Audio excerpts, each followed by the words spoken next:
সেই নাৰায়ণৰ নাম লয়া শুদ্ধ কৰো আমি চিত্তকায়া হৰি সন্তোষৰ কাৰণ আনন জানি ভগৱন্তৰ হাজাৰটা নামৰ পৰা এটা নাম আপুনি মাত্ৰ লবলৈ অভ্যাস কৰক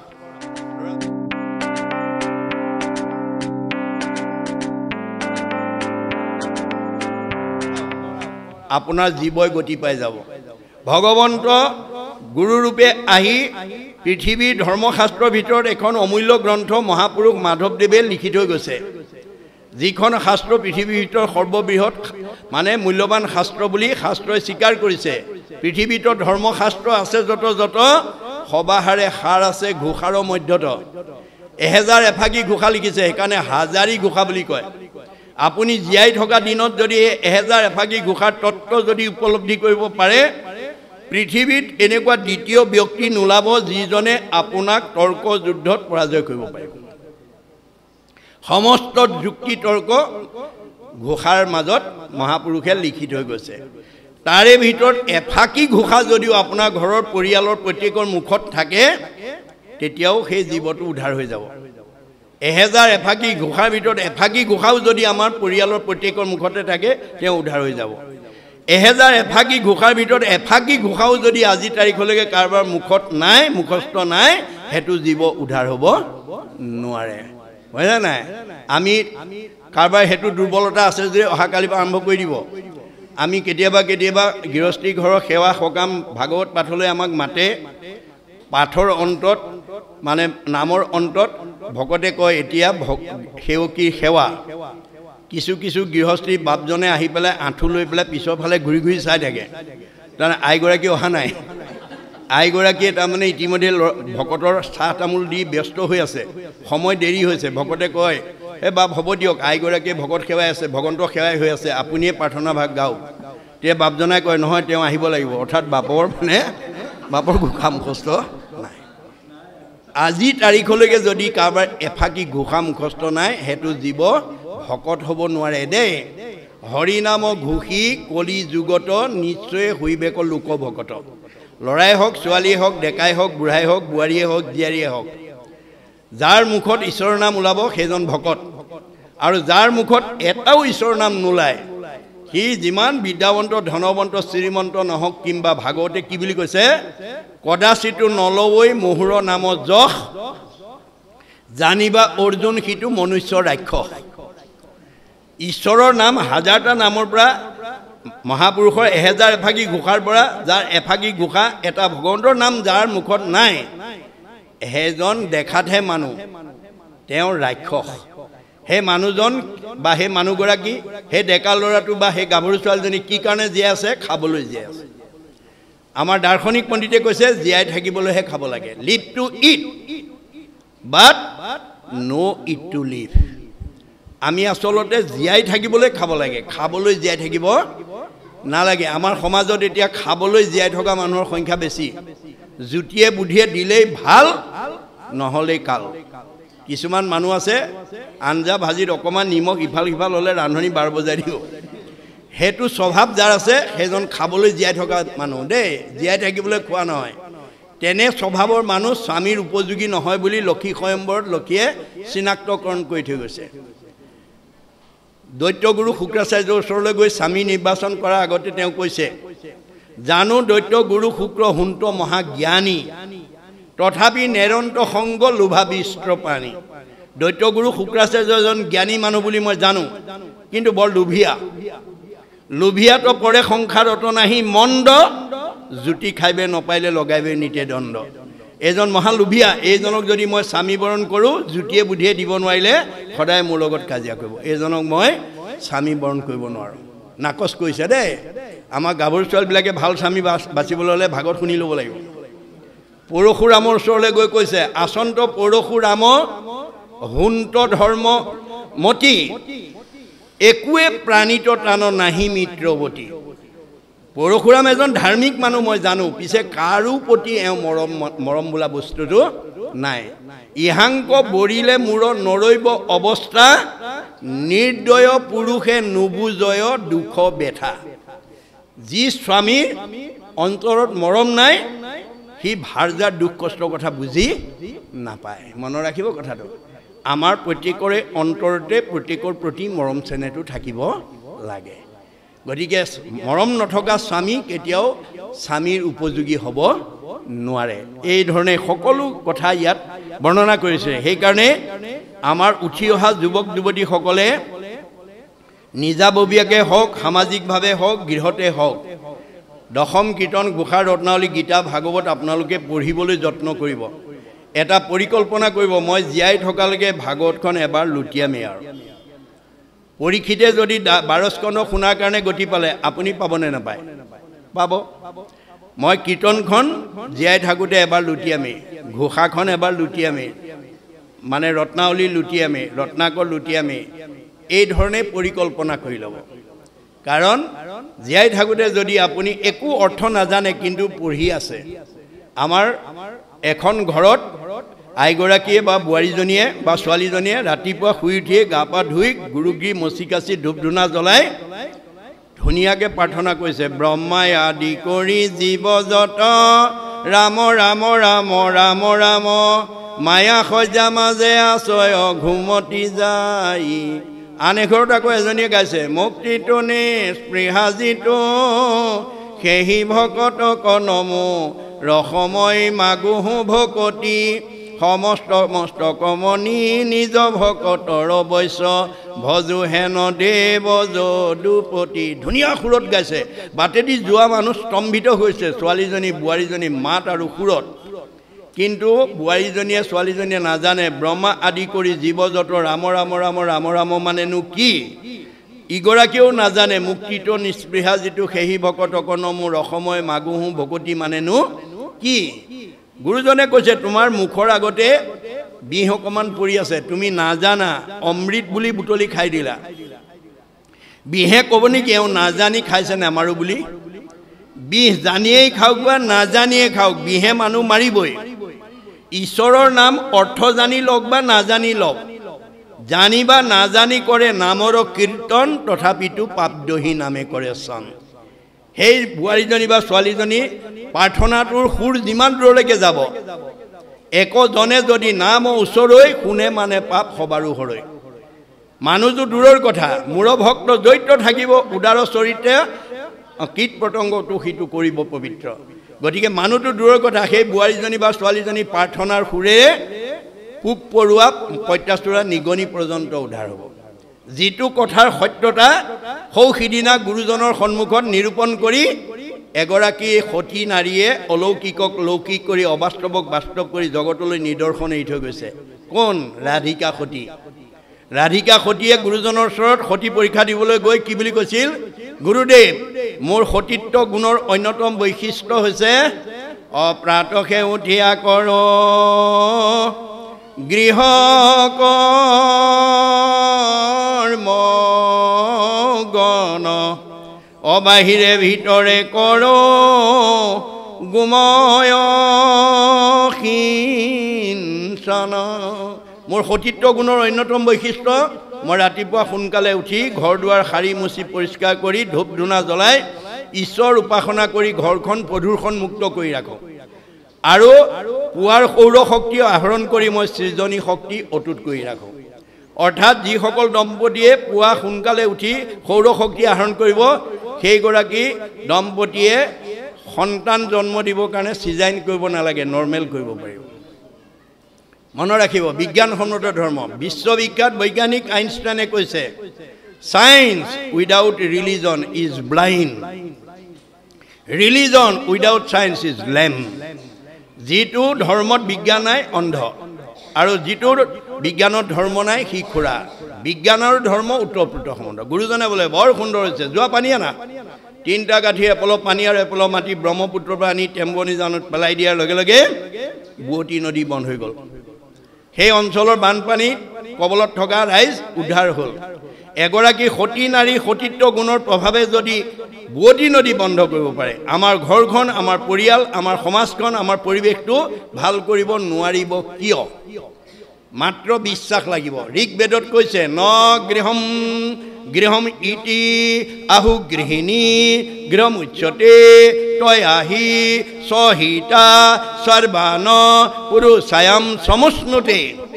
যিখন ঘৰৰ আইগৰাকীয়ে পুৱা গধূলি নিৰ্দিষ্ট সময়ত ধূপ ধূনা জ্বলাই ঈশ্বৰ উপাসনা কৰি ঘৰখন প্ৰদূষণমুক্ত কৰি ৰাখিব তেওঁ নিজেতো উদ্ধাৰ হ'বই সেইখন ঘৰৰ সকলো পুৰুষৰ চতুৰ্বৰ্গ সাধন কৰিব পাৰিব ইমান মহিমা আছে আৰু যিসকল ঘৰৰ আইসকল বিশেষকৈ দেই আইসকলক ঋকবেদে প্ৰাধান্য দিছে যিখন ঘৰৰ আইসকলে পুৱা গধূলি ধূপ ধূনা জ্বলোৱা সময়ত টিভি চাই থাকিব মোবাইল টিভি থাকিব গ্ৰাম্য কথা পাতি থাকিব পৰচৰ্চা কৰি থাকিব সেইখন ঘৰৰ পৰিৱেশ কি হ'ব মহাভাৰতত কৈছে জৈস ভাৰ্যা গৃহে নাস্তে সাধিসা পুণ্যচাৰিতা অৰণ্যং তেন গন্তব্যং যথা অৰণ্যং তথা গৃহম ঘৰ গুচি বাঁহতল কৰিব পাৰিব আইগৰাকীয়ে ইচ্ছা কৰিলে ঘৰ গুচি বৈকুণ্ঠলৈ উত্তৰণ কৰিব পাৰিব আৰু ইচ্ছা কৰিলে ঘৰ গুচি বাঁহতল কৰি দিব পাৰিব আমি বাঁহতল হোৱাটো কোনেও নিবিচাৰোঁ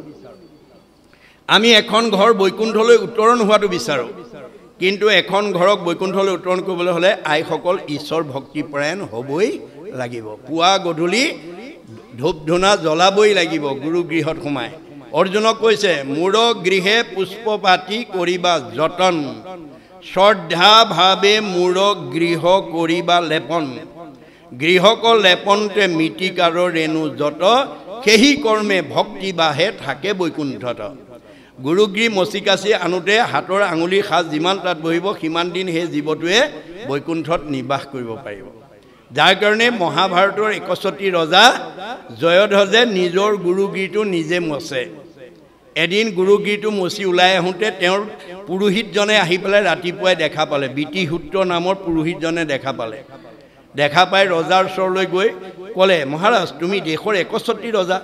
তুমি সাৰ্বভৌম ৰজা তোমাৰ বহুত চাকৰ নাকৰ আছে তৎসত্ত্বেও তুমি চাকৰ নাকৰ দ্বাৰা নমুচি নিজে কিয় মুচিছা পুৰোহিত তুমি ঠিকেই কৈছা কিন্তু মই কিয় মুচিছোঁ শুনা মই পূৰ্ব জন্মত যজ্ঞ মাল্য নামৰ এজন বৈশ্য লোক আছিলোঁ মোৰ নিতৌ কৰ্ম আছিল বেশ্যালয়লৈ যোৱা আৰু পৰদ্ৰব্য হৰণ কৰা এই বেয়া কামত আত্মনিয়োগ কৰা দেখি বংশ পৰিয়াল ককাই ভাই পিতৃ মাতৃয়ে মোক মাতি আনি বুজালে আৰু ক'লে তুমি এনেকুৱা বেয়া কামত আত্মনিয়োগ কৰিলে আমাৰ বংশ মৰ্যাদা হানি হ'ব তুমি ইয়াৰ পৰা আঁতৰি আহিব লাগে পিতৃ মাতৃ ভাতৃগণৰ মই উপদেশ শুনিলোঁ কিন্তু তাত মই যিটো সোৱাদ পাইছিলোঁ আনন্দ পাইছিলোঁ তাক এৰিব নোৱাৰি পুনৰ মই সেই কামত আত্মনিয়োগ কৰা দেখি বংশৰ মৰ্যাদা হানি হোৱাৰ ভয়ত মোক মৰিয়াই কেলাই তেজপুত্ৰ কৰি ঘৰৰ পৰা খেদি পঠিয়ালে মই কান্দি কান্দি গৈ এখন অৰণ্যৰ মাজত এটা পৰিত্যক্ত মন্দিৰ দেখা পালোঁ কোনো ঋষিমুনি যোগীয়ে ধ্যান কৰি এৰি থৈ যোৱা এটা মন্দিৰ দেখা পালোঁ আৰু তাতেই মই খন্তেক জিৰণি লওঁ বুলি ঠাইখন মচি কাচি পৰিষ্কাৰ কৰি মই শুলোঁ আৰু টোপনি গ'ল জীৱনৰ শেষ বেলা পৰিত্যক্ত হ'লেও ঈশ্বৰৰ নাম লোৱা ঠাইখন যে মই মচি দিলোঁ মোৰ জীৱনৰ প্ৰাৰব্ধ কালত কৰা সকলো পাপ তাৰ পুণ্যৰ ফলে বিনাশ কৰি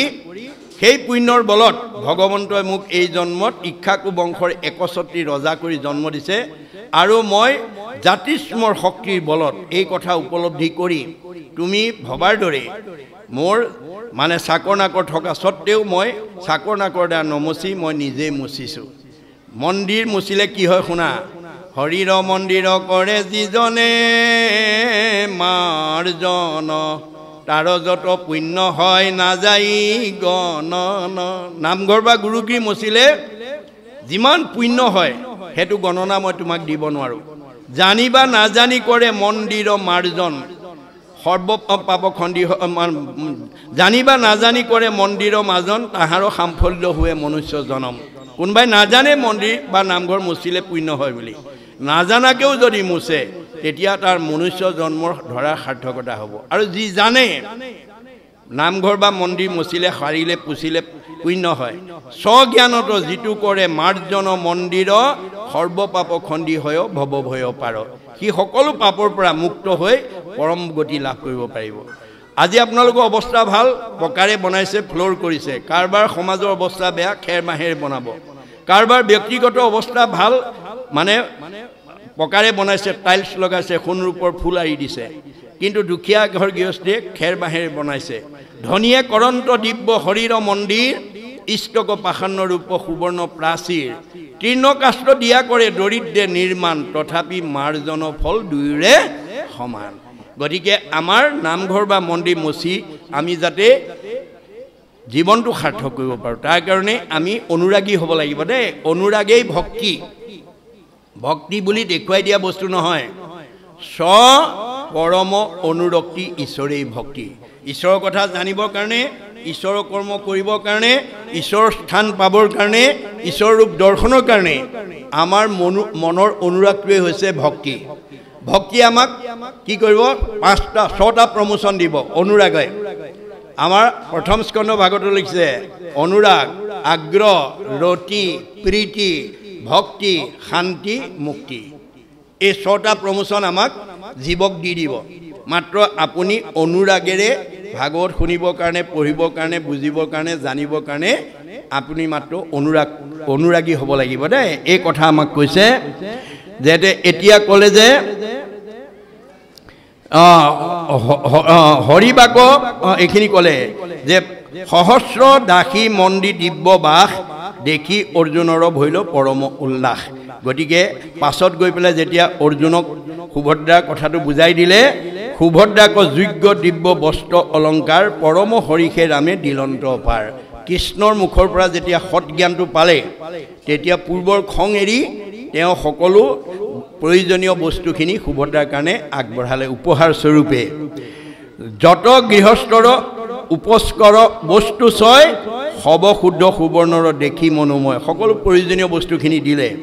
অমূল্য নিৰ্মল বৰ সজ্জা আদি কৰি পাছত পঠাইল ৰথ শকতত ভৰি মানে গাড়ীত যিমানবিলাক তেওঁৰ কাৰণে প্ৰয়োজনীয় মানে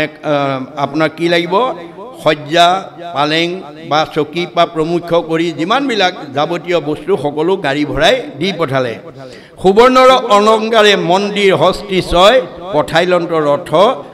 অসংখ্যাত বৰ হয় গতিকে সকলোবিলাক বস্তু হয় হস্তিত পঠিয়াই দিলে সহস্ৰ সহস্ৰ দাসী মন্দিৰ দিব্য বাস দেখি অৰ্জুনৰ ভৈল পৰম উল্লাস অকল সম্পত্তি দিয়ে নাই দাস দাসীও পঠিয়াই দিছে যিবিলাক দেখি অৰ্জুন পৰম আনন্দিত হৈছে জানিলোঁ কৃষ্ণেহে আজি ৰাখিলন্ত প্ৰাণ আৰু ধন দিয়া পঠাইলন্ত কৰি মান গতিকে আজি ঈশ্বৰৰ কাৰণেহে মোৰ প্ৰাণ ৰক্ষা পৰিল মনত ৰাখিব দেই ৰাখে হৰি মাৰে কোনে মাৰে হৰি ৰাখে কোনে হৰিয়ে নাৰাখিলে জৰিয়ে ৰাখিব নোৱাৰে এই বিশ্বাস আমি যাতে প্ৰত্যেকেই দৃঢ়ভাৱে ল'ব পাৰোঁ আৰু দৃঢ় বিশ্বাসটো যাতে আমি পৰিয়ালবৰ্গ ওচৰ চুবুৰীয়া বন্ধু বান্ধৱ আত্মীয় স্বজনৰ মনত যাতে এই কথাখিনি আমি ভাগৱতৰ দৰ্শনেৰে প্ৰতিষ্ঠা কৰিব পাৰোঁ তাৰ কাৰণে আপোনালোকে প্ৰত্যেকেই চেষ্টা কৰিব আপোনাৰ চকুৰ আগত বেয়াটো দেখিলে আপুনি আঙুলিয়াই দিব আপোনাৰ তেজৰ সম্বন্ধ নহ'ব পাৰে বংশ পৰিয়াল নহ'ব পাৰে দেহৰহে সম্পৰ্ক নাই আত্মাৰ সম্পৰ্ক আমাৰ প্ৰত্যেকৰ লগতে আছে আত্মা দৃষ্টিত আমি সব ভগৱন্তৰ অংশ জীৱ ভগৱন্তৰ পৰা আহিছোঁ আকৌ ভগৱন্তৰ ঘৰলৈকে ঘূৰি যাম এই কথা জানি আপুনি চকুৰ আগত দেখা ভুলটো আঙুলিয়াই থৈ যাব মানিলে তৰিব নামানিলে মৰিব কিন্তু আপুনি ঈশ্বৰৰ প্ৰিয় হৈ থাকিব ঈশ্বৰে কাক ভাল পায় যি তেওঁৰ সৃষ্টিৰ প্ৰাণীবিলাকক ভাল পায় কুকুৰ চিগাৰল গদৰবৰু আত্মা ৰাম দেহটোহে কুকুৰ মেকুৰী গাহৰি আত্মা নাই সেইকাৰণে বাইবেলত কৈছে গড লাভছ হিম হু লাভছ হিজ ক্ৰিয়েশ্যন ভগৱন্তই সেইজনকেই ভাল পায় যিজনে তেওঁৰ সৃষ্টিৰ প্ৰাণীবিলাকক ভাল পায় গতিকে আপুনি মোৰ বংশ পৰিয়াল নহয় বুলি কোনোবাই ভুল কৰা দেখি নোকোৱাকৈ নাথাকিব কৈ যাব মানিলে তৰিব নামানিলে মৰিব আপুনি ঈশ্বৰৰ প্ৰিয় হৈ থাকিব কাৰণ আপোনাৰ বংশ পৰিয়াল নহ'লেও আপুনি আত্মা দৃষ্টিত আঙুলিয়াই থৈ গৈছে আপুনি মইনো কোন স্বয়ং ভগৱানৰ সখা অৰ্জুনেও ভগৱানৰ ওচৰত প্ৰতিবাদ সাব্যস্ত কৰিছে কি বুলি প্ৰভু তুমি সব মাত্ৰ নামতেই হৈ যায় বুলি কৈছা তপ জপ যাগ যজ্ঞ হোমব্ৰতবিলাক মিছা নেকি তেতিয়া অৰ্জুনক হাঁহি মাৰি কৈছে সখী তাৰ সত্যতা থাকিব তাৰ সত্যতা ক'ত থাকিব য'ত সূৰ্যৰ পোহৰ নাই ত'তে আন্ধাৰ থাকিব সূৰ্যৰ পোহৰ থকা ঠাইত যেনেকৈ আন্ধাৰ থাকিব নোৱাৰাটো বিজ্ঞানসন্মত বাস্তৱ সত্য ঠিক তেনেকৈ মোৰ সূৰ্য স্বৰূপ কোনোবাই যদি নাম নলয় নাগায় নকয় তাত তপ জপ যজ্ঞ কৰিব লাগিব যদি মোৰ নাম লৈছে তাত তপ জপ যজ্ঞ কৰাৰ প্ৰয়োজন নাথাকে জৈত্য নাই মোৰ নাম সূৰ্যৰ উদয় তৈতেকে প্ৰকাশে তপ জপ যজ্ঞ ছয় ভগৱানৰ নাম নোলোৱা জেগাত তপ জপ যজ্ঞ কৰিব লাগিব যদি কোনোবাই লৈছে তেতিয়া তাৰ প্ৰয়োজন নাই তথাপি প্ৰত্যয় যদি নাহিকে তোমাৰ কৰোতেবে শুনা হেৰা সত্য অংগীকাৰ তথাপিও যদি তুমি বিশ্বাস নকৰা সখা মই শপত খাই কওঁ শুনা সত্যে সত্যে সত্যে সত্যে সত্যে নিষ্ঠা মানি সত্যে সত্যে সত্যে সত্যে সত্যে বোলো বাণী কৌটি কৌটি পাপৰ নামিষে সংহাৰক নাম বিনে নাহি সখী সংসাৰৰ তাৰক দশ সত্য কৰি মই দঢ়াইলো তোমাক নাসজাইবা যদি সখী নকৰা সঞ্জাত মই 10 বাৰ শপত খাই সঁচা কথাৰ সন্ধান দিলো মানিলে তৰিবা নামানিলে মৰিবা তাৰ দুখে মোক স্পৰ্শ কৰিব নোৱাৰে আপোনালোকেও এতিয়া বাস্তৱ জীৱনত কাকো নিন্দা নকৰিব পৰৰ ধৰ্মক নিহিংসিবা কদাচিত কৰিবা ভূতক দায়া সকৰু নচিত হয়ব শান্ত চিত্ত সৰ্ব ধৰ্মত বৎসল এহি ভাগৱত ধৰ্ম জানা মহাবল আপুনি মাত্ৰ সঁচা কথাটো আঙুলিয়াই থৈ যাব আপুনি ভগৱন্তৰ প্ৰিয় হৈ থাকিব ভগৱন্তই ভকতক ভাল পায় অৰ্জুন যদিও সখী ভকত সেইকাৰণে ককাইকে মাৰিবলৈ যাওঁতে ৰক্ষা কৰিলে আপোনালোকে পৃথিৱীত জীয়াই থকা কিদিন ভকত হ'বলৈ যত্ন কৰক আৰু ঘৰখনৰ প্ৰতিটো ল'ৰা ছোৱালীক ভকত কৰক ভকত বুলি কওঁতে কাণত চেলেং গামোচাখন তুলি দিলেই ভকত নহয় চেলেং গামোচা ভকত নহয় চেলেং গামোচা আমাৰ জাতীয় সংস্কৃতিহে এটা পোছাকহে চেলেং গামোচা ভকত নহয় ভকত হ'বলৈ হ'লে 3টা আখৰৰ গুণ যাৰ গাত আছে সেইজনেই ভকত তেওঁ ল'ৰাও হ'ব পাৰে ছোৱালীও হ'ব পাৰে ডেকাও হ'ব পাৰে গাভৰু হ'ব পাৰে বোৱাৰীও হ'ব পাৰে জীয়াই হ'ব পাৰে এই 3টা আখৰৰ গুণ যাৰ গাত থাকিব ভকত আমাৰ ভ আখৰে কি কৈছে ভ শব্দে ভগৱন্ত ভৱ বিমোচন ভজন ভক্তিত তুষ্ট হুৱন্ত সিজন ভগৱন্তই কাক ভাল পায় মানুহৰ জন্ম পায় যি পুৱা গধূলি ধূপ এডাল জ্বলাই গা পা ধুই ঈশ্বৰৰ নাম এটা লয় গায় সেইজন ভগৱন্তৰ প্ৰিয় মাক বাপেকে কোন ল'ৰা ছোৱালীক ভাল পায় যি ল'ৰা ছোৱালীয়ে মাক বাপেকক শ্ৰদ্ধা কৰে ভক্তি কৰে মৰম কৰে আদৰ কৰে কথা শুনে হাক বচন শুনে দিহা পৰামৰ্শ মতে চলে হেতু সন্তান সকলো পিতৃ মাতৃ মৰমৰ এটো যেনেকৈ বাস্তৱ সত্য আমি কাৰ সন্তান যিজনৰ টিপিটিত তুষ্ট হ'ব দেও জানিবা সিজন পিতৃ এক কৃষ্ণ দেৱ আমাৰ সকলোৰে পিতৃ কৃষ্ণ গতিকে আমি তেওঁৰ পুত্ৰ হৈ পুৱা গধূলি দেউতাৰ নাম লৈছোনে নাই এনে দেউতাক সেৱা পূজা কৰিছোনে নাই আমাৰ নিজৰ মায়া পিতৃক সেৱা পূজা কৰিবলৈ খুৱাব লাগিব পিন্ধাব লাগিব আলপৈচন ধৰিব লাগিব কিন্তু আমাৰ সকলোৰে যিজন পিতৃ সেইজনক আমি কেনেকৈ পূজা কৰিব লাগিব সেই কৃষ্ণ পুজিবে দ্ৰব্য লাগে মাত্ৰ নাম তেওঁৰ নামেৰে পূজা কৰিব লাগিব পুৱা গধূলি তেওঁৰ নাম এটা ল'ব লাগিব প্ৰাৰ্থনা এটা কৰিব লাগিব আৰু সেই নাম কাৰোবাৰ ধাৰ কৰিব নালাগে হিয়াৰ মাজে নামৰ ভাণ্ডাৰ মুখে বাজ হয় আমি মুখেৰে মাত্ৰ প্ৰকাশে কৰিব লাগে আমাৰ হিয়াতে আছে ৰাম কৃষ্ণ হৰি যাদৱ মাধৱ সমস্ত নাম আমাৰ হৃদয়ত ভৰি আছে আপুনি মাত্ৰ মুখেদি বাস কৰক ৰাম কৃষ্ণ নাম যিটো সদায় ফুৰে গায় সদায় এই মংগল তাৰ অমংগল নাই আপুনি সদায় ঈশ্বৰৰ নাম এটাক কৰ্মৰ মাজেদি গাবলৈ চেষ্টা কৰক বহি পেলাই আজিৰ দৰে একেৰাহে বহি আমি ঈশ্বৰৰ নাম ল'ব নালাগে আমি কেনেকৈ ল'ব লাগে ব্ৰজৰ গোপীসকলৰ দৰে হাতে কীটকাম মুখে ৰাম নাম বোৱাৰীজনীয়ে চোতালো শাৰী আছে বৰগীতো গাই আছে চোতালো চফা হ'ব হৃদয়ো চফা হ'ব কাপোৰত চাবোনো দি আছে দিহানামো গাই আছে কাপোৰো চফা হ'ব হৃদয়ো চফা হ'ব কাঁহী বাতিও ধুই আছে ঘোষাও গাই আছে কাঁহী বাতিও চফা হ'ব মানে হৃদয়ো চফা হ'ব আমি কৰ্মৰ মাজদিয়ে ঈশ্বৰৰ নাম ল'বলৈ অভ্যাস কৰিব লাগিব দেই ব্ৰজৰ গোপীসকলৰ দৰে হাতে কীটকাম মুখে ৰাম নাম যিসকল বোৱাৰী জীয়াৰী ডেকা গাভৰু মতা মাইকীয়ে কাম কৰি থাকোঁতে ঈশ্বৰৰ নাম লৈ থাকে সেইজনৰ ভাগৰ নালাগে মনটো আনন্দত থাকে কাৰো প্ৰতি ঈৰ্ষা হিংসা জেদ ভাৱ নাহে আপুনি যদি তাকে নাভাবি যদি মই কৰিছোঁ বুলি ভাবে আমাৰ বহুত মানুহে মই কৰিছোঁ আমুকা শুই আছে বুলি ভাবে কাৰোবাৰ ঘৰত দুজনী বোৱাৰী আছে এজনীয়ে সোনকালে উঠি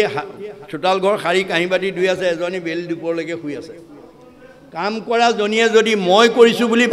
কাম কৰে কেইখনমান কাম কৰাৰ পিছত তেওঁৰ ওচৰলৈ যাবই নোৱাৰি আৰু কথা ক'লে টিঙিচকৈ খং উঠিব ময়ে কৰি থাকিব লাগে আমুকা শুই থাকে বিল দুপৰলৈকে কিন্তু আমাৰ বেদে কৈছে নাই নাই তুমি কামটো লোকক দেখুৱাবৰ কাৰণে কৰিব নালাগে কামটো কিয় কৰিব লাগে শৰীৰৰ শ্ৰম শাৰীৰিক পৰিশ্ৰম কৰিবা শৰীৰটো ভালে থাকিব কোনোবাই কোমল বিচনা পাই বেলি দুপৰলৈকে শুই আছে শুবলৈ দিয়ক কেইদিনমানৰ পিছত ডায়েবেটিছে পাব ডাক্তৰৰ ওচৰত গৈ সুধিব মোৰ কি হৈছে দুৰ্বল বোলে ডায়েবেটিছ হৈছে এতিয়া কি কৰিব লাগিব ৰাতিপুৱা গধূলি 2 মাইল 2.5 মাইলমান ঘাম ওলোৱাকৈ খোজকাঢ়িবা অন্য পৰিশ্ৰম নকৰা তাকে কৰাগে আৰু গতিকে পৰিশ্ৰম নকৰা মানুহৰ শৰীৰ কেতিয়াও সুস্থ থাকিব নোৱাৰে বেদৰ মতে দেই শৰীৰৰ শ্ৰম গতিকে আপোনালোকে সদায় মই নিমিত্ত তুমি কৰাইছা হৃদস্থিত হুয়া তুমি যেন কৰাই বাহা স্বামী হৃষিকেশ কৰিবতে নহয় এই বুলি ভাবি পেলাই কৰিব ভাগৰ যুগৰ নালাগে মন সদায় আনন্দত থাকিব ক শব্দে কৃষ্ণ ভজি পবিত্ৰ পৰম আত্মাক দেখন্ত কৃষ্ণ সমস্ততে সম আমি আত্মা দৃষ্টিত সব সমান আত্মাৰ মতা নাই মাইকী নাই বগা নাই ক'লা নাই ওখ নাই চাপৰ নাই শকত নাই ক্ষীণ নাই আপোন নাই পৰ নাই আত্মা সৰ্বত্ৰতে সমান কেনেকৈ আছে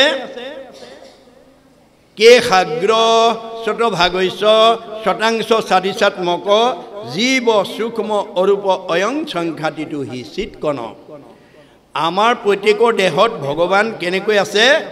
চুলিৰ আগ এডাল 10,000 ভাগ কৰি এভাগ ল'লে যিমান সূক্ষ্ম অনু হয় সিমান সূক্ষ্ম অনুৰূপে গুৰি পৰুৱাত যিমান হাতীটোতো সিমান ডেকা ল'ৰাত যিমান কেঁচুৱা ল'ৰাটো সিমান দেহৰহে ডাঙৰ সৰু শকত ডাঙৰ আছে আত্মাৰ নাই এই ভাৱটো যিদিনা হ'ব আমাৰ মাজত কেতিয়াও বিৰোধিতা নহয় যিখন ঘৰৰ শাহুৱেকে ক আখৰৰ তত্ত্ব বুজি বোৱাৰীয়েকক নিজৰ ছোৱালী বুলি ভাবিব যিখন ঘৰৰ বোৱাৰীয়েকে ক আখৰৰ তত্ত্ব বুজি শাহুৱেকক নিজৰ মাতৃ বুলি ভাবিব পাৰিব সেইখন ঘৰত শাহু বোৱাৰীৰ মাজত কেতিয়াও মনোমালিন্য হ'ব নোৱাৰে যিখন ঘৰৰ শাহুৱেকে দেহ বুদ্ধিত বোৱাৰীয়েকক আমুকৰ জীয়েক বুলি ভাবিব যিখন ঘৰৰ বোৱাৰীয়েকে শাহুৱেকক দেহ বুদ্ধিত এওঁ আমুকৰ মাক বুলি ভাবিব নিজৰ মাতৃ বুলি ভাবিব নোৱাৰে সেইখন ঘৰত শাহু বোৱাৰীৰ মনোমালিন্য কোনোদিন উৰ পৰিব নোৱাৰে মনত ৰাখিব কথাটো সেইকাৰণে ভাগত শুনিবলৈ আহিব লাগিব ত শব্দে তৰণৰ উপায়ী শৰণ হৃদয় মধ্যত দেখে কৃষ্ণৰ চৰণ তাকেহে বুলিও ভকত জানিবা নিশ্চয় নিজে তৰি কুলকো উদ্ধাৰ কৰে এই তিনিটা আখৰৰ গুণ যাৰ আছে নিজেও তৰিব পৰিয়ালটো উদ্ধাৰ হ'ব আপোনালোকৰ ঘৰত যদি এজন ভকত থাকে গোটেই ঘৰখন উদ্ধাৰ হৈ যাব আৰু যদি অভকত থাকে সি নিজেও মৰিব আনকো মাৰিব আপোনালোকৰ ঘৰত যদি এজন বেয়া স্বভাৱৰ ল'ৰা বা ছোৱালী বোৱাৰী বা শাহু শহুৰ থাকে নিজেও নষ্ট হ'ব ঘৰখনকো নষ্ট কৰিব আপোনালোকৰ গাঁওখনত বা সমাজখনত যদি এজন বেয়া মানুহ থাকে তেওঁ নিজেও নষ্ট হ'ব গাঁওখনকো নষ্ট কৰিব গতিকে কাৰ দ্বাৰা কাৰ কাৰণে আমাৰ ঘৰখনত কাজিয়া পেচাল লাগে কাৰ কাৰণে আমাৰ সমাজখনত বিশৃংখল হৈছে সেই জীৱকেইটা বাছি উলিয়াই লৈ আজিৰ দৰে যদি পৰিৱেশ দিব পাৰে আমূল পৰিৱৰ্তন হ'ব দৈৱবশে যদি সাধুৰ সংগ পায় নিশ্চয় জানা তাহাৰ স্বভাৱ দূৰ হয় আপোনাৰ আজিৰ দৰে পৰিৱেশ যাতে আমি প্ৰত্যেকখন গৃহস্থীয়ে প্ৰত্যেকখন সমাজে আমি যাতে উঠি অহা প্ৰজন্মক দিব পাৰোঁ তাৰ কাৰণে আপোনালোকে এই 2 নম্বৰ পাৰ্বতীপুৰৰ গাঁৱৰ দৰে প্ৰত্যেকখন গাঁৱে যাতে এনেকুৱা বাৰ্ষিক একোটা প্ৰতিষ্ঠা দিৱসেই হওক বা বাৰ্ষিক সেৱা হিচাপেই হওক বাৰ্ষিক অনুষ্ঠান হিচাপেই হওক এদিনীয়া দুদিনীয়া শক্তি অনুসৰি যদি আমি এই চৰ্চাৰ মাজেদি যদি আমি উঠি অহা যুৱকসকলক যদি আধ্যাত্মিক আৰু নৈতিক জ্ঞান দিব পাৰোঁ ইয়াতেই আমি বৈকুণ্ঠৰ সুখ স্বৰ্গৰ ভোগ আৰু ইয়াতেই সত্য প্ৰতিষ্ঠা হ'ব ভাগৱতে আমাৰ জীৱনলৈ সত্য যুগ নমাই আনিব বুলি দ্বাদশ স্কন্ধ ভাগৱতত কৈছে দূৰ ভৈল কাম ক্ৰোধ লোভ মোহ ছয় জানিবা তেখনে ভৈলে সত্যৰ উদয় সত্য যুগ বেলেগকৈ নাহে আৰু আমাৰ মনৰ পৰা বেয়া ভাৱবোৰ যিদিনা আঁতৰাই দিব পাৰিম সেইদিনাই আমি সত্য যুগৰ মানুহ হৈ যাব পাৰিম আৰু যিদিনাই বেয়া কামৰ কাৰণে মনটো যাব সেইদিনাই কলিৰ যুগৰ মানুহ বুলি ভাবিব লাগিব পাপৰ কৰ্মক লাগি মন যায় ইতলি জানিবা তেখনে আহি পাইলে পাপী কলি বেয়া কামৰ প্ৰতি যিদিনা মনটো ধাবিত হ'ব কলিয়া আহি পালে বুলি ধাৰণা কৰিব লাগিব এই দৰ্শনেদি আমি যাতে আগবাঢ়ি যাব পাৰোঁ বাৰু বাপ সমস্ত এইখিনিতে আমাৰ ছেট পৰিছে সময়ৰ প্ৰতি লক্ষ্য ৰাখি প্ৰায় 4 বাজিব হ'ল আমি আজি আলোচনা চক্ৰ ইমানতে পাছৰ পৰৱৰ্তী কাৰ্যসূচীও দুই এটা আছে বোধহয় হ'বনে বাৰু হ'ব তেতিয়াহ'লে আমাৰ শেষৰ পদফাঁকিত ক'লে ৰামৰো প্ৰতিজ্ঞা ভংগ সুভদ্ৰা হৰণ কৃষ্ণৰেখে প্ৰসাদত ৰহিল জীৱন এনে বলভদ্ৰই বলৰামক মাৰি পেলাবৰ কাৰণে যি প্ৰয়াস কৰিছিল সেইটো পৰিৱৰ্তন হৈ গ'ল গতিকে এইটো কাৰ কৃপা ভগৱানৰ কৃপা আপুনি ভগৱানক বিশ্বাস কৰি কাম কৰি যাওক সব সিদ্ধ হৈ যাব দেই মই কৰিছোঁ বুলি নাভাবিব যত ধৰ্ম কৰ্ম কৰা কৃষ্ণত অৰ্পণ তেবে অপ্ৰয়াসে সিজিব একো প্ৰয়োজন আপোনালোকে যিকোনো কৰ্ম এটা কৰোঁতে তাত আশা আৰু কামনা থাকে কৰবালৈ যাত্ৰা কৰোঁতে তাত লক্ষ্য বা উদ্দেশ্য থাকে কিন্তু আপুনি যাত্ৰা কৰোঁতে বা কৰ্মটো কৰোঁতে ঈশ্বৰক মানে স্মৰণ কৰিবলৈ নাপাহৰিব কাৰণ আমাৰ মনৰ ভাৱবিলাক ভগৱানেহে পূৰণ কৰে আমি অকাম তেওঁ পূৰ্ণ কাম আমি পৰতন্ত্ৰ তেওঁ স্বতন্ত্ৰ আপুনি বহুত দিনৰ পৰা কৰবালৈ যাম বুলি ভাবিলেও নিৰ্দিষ্ট দিনা যাব নোৱাৰিবও পাৰে যদি ভগৱানে আপোনাক যোৱাৰ সুবিধা নিদিয়ে খাম বুলি বাঢ়ি লোৱা ভাত কাঁহীও খাবলৈ নাপাব পাৰে যদি খাব নিদিয়ে শুম বুলি পাৰি লোৱা বিচনাখনতো শুবলৈ নাপাব পাৰে যদি তেওঁ শুব নিদিয়ে এই কথা জানি আপোনাৰ ল'ৰাটো বা ছোৱালীজনী স্কুললৈ গৈছে মহাবিদ্যালয়লৈ গৈছে বিশ্ববিদ্যালয়লৈ গৈছে কোনোবা কৰ্মস্থানলৈ গৈছে আপোনাৰ মাক দেউতাকে ল'ৰা ছোৱালী মাজনী কৃষ্ণ বুলি কৈ যোৱা ৰাম বুলি কৈ যোৱা হৰি বুলি কৈ যোৱা ককাক সেৱা এটা কৰি যোৱা ককাক বহি আছে সেৱা এটা কৰি যোৱা আইতাক সেৱা এটা কৰি যোৱা এই নীতি শিক্ষা যিটো ল'ৰা ছোৱালীক যাত্ৰাৰ কালত ভগৱানৰ নাম লৈ যাব কৰিব যিটোজনে যাই নাম উচৰি তাৰো পাছে পাছে ভ্ৰমন্ত হৰি বৎসক স্নেহ যেন ধেনু ধাৱে ভজিও জানি হেন হৰি পাৱে গৰুজনীয়ে পোৱালিটো যেনেকৈ শিয়াল কুকুৰে কামুৰিব নোৱাৰাকৈ ৰক্ষণাবেক্ষণ দি যায় কৃষ্ণৰ নাম উচ্চাৰণ কৰি যোৱা জীৱটোক তেনেকৈ ভগৱন্তই ৰক্ষণাবেক্ষণ দি যায়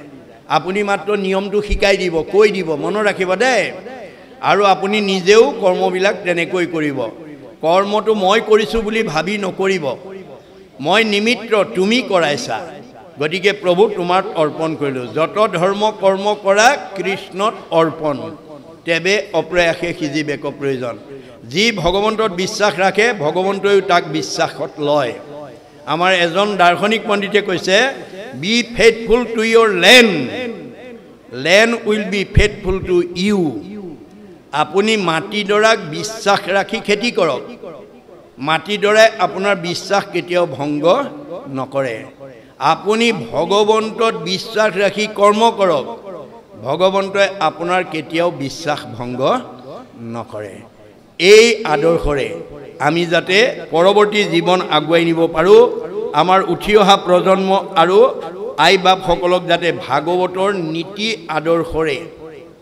ইয়াত 8 প্ৰকাৰ সদাচাৰৰ কথা নিয়ম বান্ধি থৈছে দেই মনত ৰাখিব কায়ৰ সদাচাৰ বাক্যৰ সদাচাৰ মনৰ সদাচাৰ গমন সদাচাৰ শৌচ সদাচাৰ অন্ন সদাচাৰ স্নান সদাচাৰ শয়ন সদাচাৰ এই 8 প্ৰকাৰ সদাচাৰ যিখন ঘৰৰ পৰিয়ালে যিখন ঘৰৰ ল'ৰা ছোৱালীয়ে মানি চলিব সেইখন ঘৰৰ আয়ুস বাঢ়িব মন আনন্দত থাকিব স্বাস্থ্য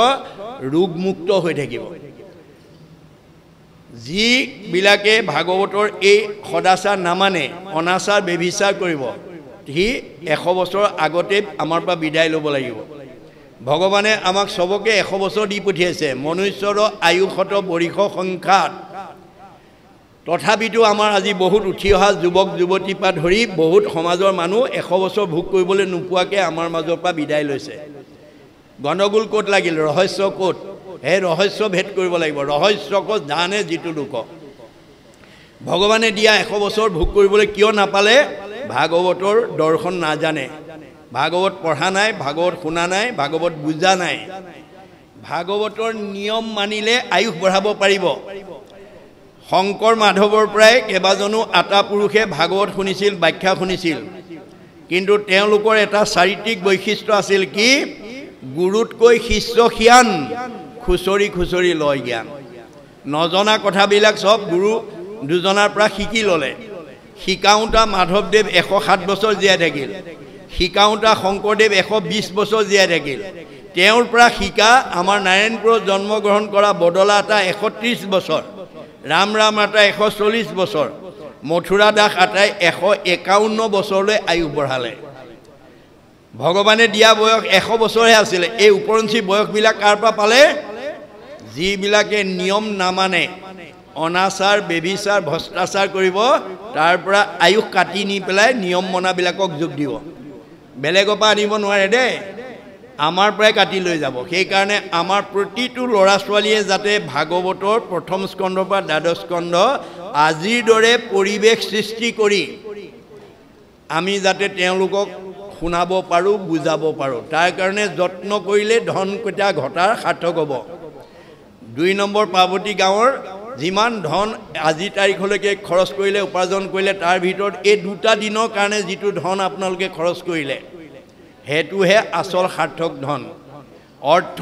আৰ্জি 12 কিঞ্চিত একো নাহি ফল যদি নভজয় হৰি চৰণ কমল আমি উপাৰ্জন কৰা ধনেৰে যদি আজিৰ নিচিনা ঈশ্বৰৰ কাম জগতৰ উপকাৰ হোৱা কাম যদি কৰিব নোৱাৰো আমাৰ ধনৰ মূল্য নাই কিয় দুখ কৰি ধন ধান আৰ্জা যত মানে কৃষ্ণে এৰে যদি তাকো খাইবে মানে আনে আপুনি বহুত টকা ধন পইচা ঘটি একদম পাছবুকত মানে জমা কৰি থৈছে ফিক্সড ডিপোজিট কৰি থৈ গৈছে কিন্তু যিদিনাখন আপোনাৰ দেহৰ পৰা কৃষ্ণ ওলাই গুচি যাব আপোনাৰ ফিক্সড ডিপোজিটৰ টকাখিনি নমিনিয়ে উলিয়াই খাব আপুনি খাবলৈ নাপায় সেই কাৰণে গুৰুজনে কি বুলি কৈছে নিজ হস্তে আৰ্জি যদি উপজগন্নাথ কিছু ব্যয় কৰি উক হৰিৰ সেৱাত জীয়াই থাকোঁতে খোৱা পিন্ধা মনে ভবা মতে আপুনি খাওক কাৰণ আপোনাৰ ধন থাকি যদি আপুনি মনে ভবা বস্তুটো খাব পোৱা নাই মনে ভবা বস্তু কিনিবলৈ পিন্ধিব পোৱা নাই আপোনাৰ সেই সাঁচি থোৱা ধনৰ মূল্য ক'ত গতিকে জীৱা কিছু আছে ধন তেজাত আৰু মোহ মন কিছু ব্যয় কৰা হৰি অৰ্থে যিবিলাক মই দিছোঁ তাতে মোহগ্ৰস্ত নহবা তাৰ পৰা কিবা এটা অংশ দিল খুচিকে দিবা তুমি দুহাতে দিবা মই তোমাক 4 হাতে দিম য দদাতি স প্ৰাপ্নুতি মনত ৰাখিব এক গুণ লগাইলে অনন্ত গুণ হয় নাজানি মুগুদ হবে ধন সাঞ্চিত হয় আপোনালোকৰ এই দুটা দিনৰ কাৰ্যসূচী সফল ৰূপায়ণৰ কাৰণে যিসকলে দান বৰঙণি দিছে শক্তি অনুসৰি কোনোবাই 10,000 দিছে কোনোবাই 5,000 কোনোবাই 2,000 কোনোবাই এসাঁজ দিছে কোনোবাই চাহ জলপান দিছে দেখাত খৰচ হৈছে আসলতে বেদৰ মতে জমা হৈছে এক গুণ লগাইলে অনন্ত গুণ হয় ভগৱন্তে আমাৰ ধাৰ নাখায় তেওঁ কাৰণে এগুণ দিলে অনন্ত গুণ দিয়ে তাৰ প্ৰমাণ দ্ৰুপদীক দেখুৱাই থৈ গৈছে আপোনালোকে জানে ভগৱন্তৰ 16,108 গৰাকী ভাৰ্যা তাৰ ভিতৰত 8 গৰাকীক বেছি ভাল পায় 8 গৰাকী বেছি ধুনীয়া তেওঁলোক 8 গৰাকীতকৈ আকৌ দ্ৰুপদীক কৃষ্ণ বেছি ভাল পায় এই কথাটো 8 গৰাকীয়ে জানি কৃষ্ণৰ ওপৰত খুব আমি ইমান ধুনীয়া ধুনীয়া 8 গৰাকী থাকোঁতে এওঁ আকৌ দ্ৰুপদীকো ভাল পায় কিন্তু কৃষ্ণই কিয় দ্ৰুপদীক ভাল পায় সেই কথাটো 8 গৰাকীয়ে নাজানে কিন্তু কৃষ্ণ সকলোৰে হৃদয়তে আছে সমস্ত ভূতৰে মই আছোঁ হৃদয়ত গতিকে 8 গৰাকীয়ে কি ভাবিছে তেওঁ জানিলে মই কিয় দ্ৰুপদীক ভাল পাওঁ এই কথাটো যদি বাস্তৱ কৰ্মৰ যোগেদি মই এওঁলোকক দেখুৱাই দিব নোৱাৰোঁ অনাগত দিনলৈকে মোৰ ওপৰত এওঁলোকে সদায় খুব আৰু জেদ ৰাখি থাকিব গতিকে তেওঁলোকৰ মনৰ সংস্কাৰ কৰিবৰ কাৰণে কৃষ্ণই তাৎক্ষণিকভাৱে কৰ্মসূচী আৰম্ভ কৰি দ্ৰুপদীক আমন্ত্ৰণ জনাইছে আৰু অস্ত্ৰ পৰিচালনা কৰি আছে অস্ত্ৰ পৰিচালনা কৰি থাকোঁতে অস্ত্ৰ লাগি কৃষ্ণৰ আঙুলি কাটি তেজ ববলৈ ধৰিলে যেতিয়াই কৃষ্ণৰ আঙুলি কাটি তেজ ওলালে 8 গৰাকীয়ে ফটা কাপোৰ বিচাৰি ভিতৰ সোমালে সেই সময়তে দ্ৰুপদী আহি কৃষ্ণৰ সন্মুখত থিয় হৈ কৃষ্ণৰ আঙুলি তেজ ওলোৱা দেখি তেওঁ অকণো অপেক্ষা নকৰি পিন্ধি যোৱা শাৰীখনৰ আঁচল এটা ফালি তৎক্ষণাত কৃষ্ণৰ আঙুলি বান্ধি তেজ ৰাখি দিলে 8 গৰাকীয়ে ফটা কাপোৰ লৈ আহি দেখে দ্ৰুপদীয়ে আঙুলি বান্ধিলেই সেইদিনাখনে ভাবিছে ভালেতো এওঁক ভাল পায় সেইদিনাহে গম পাইছে কিয় ভাল পায় কৃষ্ণই কাকো দৈহিকভাৱে ভাল নাপায় কৃষ্ণই কাক ভাল পায় যাৰ তেওঁৰ প্ৰতি ভক্তি আছে ভগৱন্তৰ প্ৰতি যাৰ ভক্তি থাকিব কৃষ্ণ তেওঁ সদায় প্ৰিয় হৈ থাকিব গতিকে এটুকুৰা বস্ত্ৰ ধাৰ লাগিলে দ্ৰৌপদী ভকতৰ ধাৰ লাগিল গতিকে অনন্ত বস্ত্ৰৰূপে পৰিশোধ কৰি দিছে যিদিনাখন দুঃশাসনে দ্ৰৌপদীক বস্ত্ৰহৰণ কৰিছে গতিকে দ্ৰৌপদীক যদি দিয়ে আমাক নিদিব কিয় এই বিশ্বাসেৰে আমি যাতে জীৱন আগুৱাই নিব পাৰোঁ তাৰ কাৰণে সকলোকে আহ্বান জনাই আমি পাঠকক আজি এই চেদতেই পাঠ দোহাৰি সামৰিবৰ কাৰণে আহ্বান জনাইছোঁ কৃষ্ণ কৃষ্ণ ৰামৰ প্ৰতিজ্ঞা ভঙ সুভদ্ৰা হৰণ কৃষ্ণ ৰেখে প্ৰসাদত ৰহিল জীৱন হৰি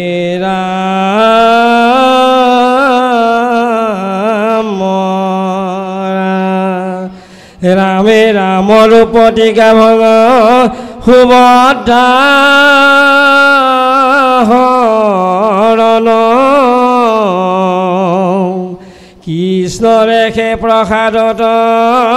ৰহিল জীৱন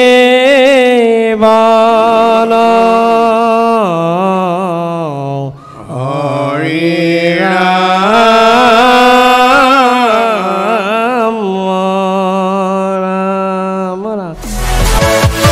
Yeah.